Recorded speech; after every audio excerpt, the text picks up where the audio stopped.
Président, bonjour, merci de nous accorder quelques instants. Quel bilan peut-on tirer au terme de ces 2 jours de congrès national IMO 2025 ? Nous avons voulu que IMO 2025 soit la rencontre de l'actualité de la politique du logement. Mission réussie parce que nous avons réussi à mobiliser et faire une très belle plénière avec Édouard Philippe sur le thème de la politique du logement et sa vision pour futur, notamment en tant que candidat aux élections présidentielles. Et puis aussi une belle table ronde autour de mer et aussi avec la présence du nouveau ministre du Logement, Vincent Jeanbrun.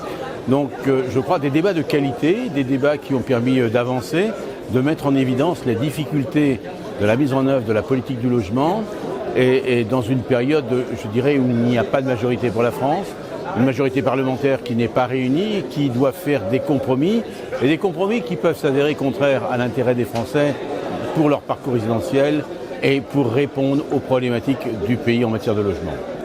Qu'avez-vous pensé de la prestation du ministre du Logement qui s'est déclaré ministre de la crise du logement ? Être ministre de la crise du logement, c'est avoir pris connaissance de ce que dit la FNIM depuis un moment, puisque nous avons dit en début d'année qu'après la crise de l'immobilier, c'était la crise du logement qui était devant nous et qui est une crise qui est, je dirais, multisectorielle et multifactorielle, à savoir qu'elle touche tous les secteurs, le secteur de la construction neuve, le secteur de l'immobilier locatif social, l'immobilier locatif privé et aussi, plus généralement, l'accession à la propriété qui est en panne. On a cessé de le rappeler quand un pays montre que le pourcentage de propriétaires résidences ne cesse de baisser, résidence principale ne cesse de baisser, passer de 57,8 à 57%, il y a un appauvrissement, une paupérisation de l'accession à la propriété en France et qui touche principalement les ouvriers, les employés et les classes moyennes qui sont les moins favorisés, qui disposent, je dirais, peu de mesures dans cet environnement. Donc voilà, la crise du logement, ils en ont pris conscience. Maintenant, prendre conscience, c'est une chose, vous savez, tous les présidents des groupes parlementaires à l'Assemblée nationale, ils sont 11 aujourd'hui, ils sont tous conscients qu'il y a une crise de logement. Maintenant, quels moyens, quelle politique et quel outil mettons-nous en place ? Ça sera un débat qui va, je crois, faire partie de l'actualité 2026, préalable aux élections présidentielles. Est-ce que justement, avec ces municipales 2026, la solution ne vient pas localement avec les maires ?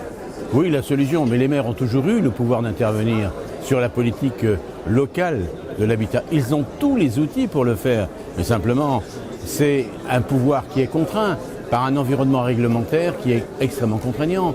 Je l'ai rappelé ce matin, entre l'article 55 de la loi SRU, mettre des logements sociaux partout, là, alors qu'ils ne sont pas forcément, je dirais, justifiés dans certains territoires, où ils ne peuvent même pas être construits, entre un dispositif ZAN qui empêche de pouvoir construire, entre d'autres, un millefeuille réglementaire que j'appelle parfois le 100 millefeuille réglementaire, tellement d'obligations et de contraintes qu'on ralentit une fluidité d'un marché du logement qui devrait être au rendez-vous d'autres objectifs que ceux recherchés aujourd'hui.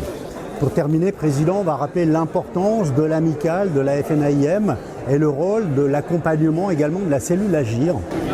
Alors, bien évidemment, l'amicale FNAIM a toujours fait partie de ces instances et d'accompagnement de nos structures. Voilà, on est professionnel, comme j'ai mis en place un club jeune, les moins de 40 ans, c'est la relève. Mais comme aussi l'amicale est la relève de nos plus anciens, c'est aussi la relève dynamique et je la voudrais encore plus dynamique et plus opérationnelle qu'elle ne l'est pour répondre aussi, je dirais, aux aspirations et aux besoins de nos adhérents et de nos futurs retraités de demain. Voilà, c'est une réponse. Voilà, je suis, je dirais, pro-intergénérationnel, je dirais, entre les jeunes, ceux d'aujourd'hui et ceux de demain et ceux d'hier. Voilà. Un message peut-être à l'attention des professionnels de l'immobilier dans cette période de crise de logement, de ne pas attendre d'être trop en difficulté pour contacter la cellule Agir.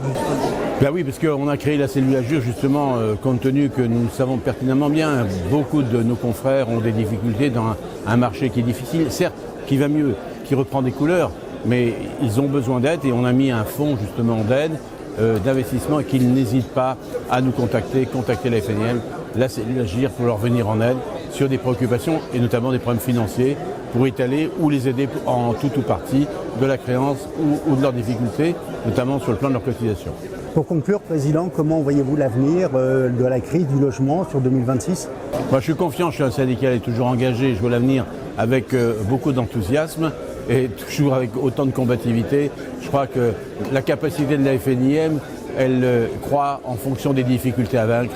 Plus la crise sera sévère et plus on se battra. Merci, Président. Merci.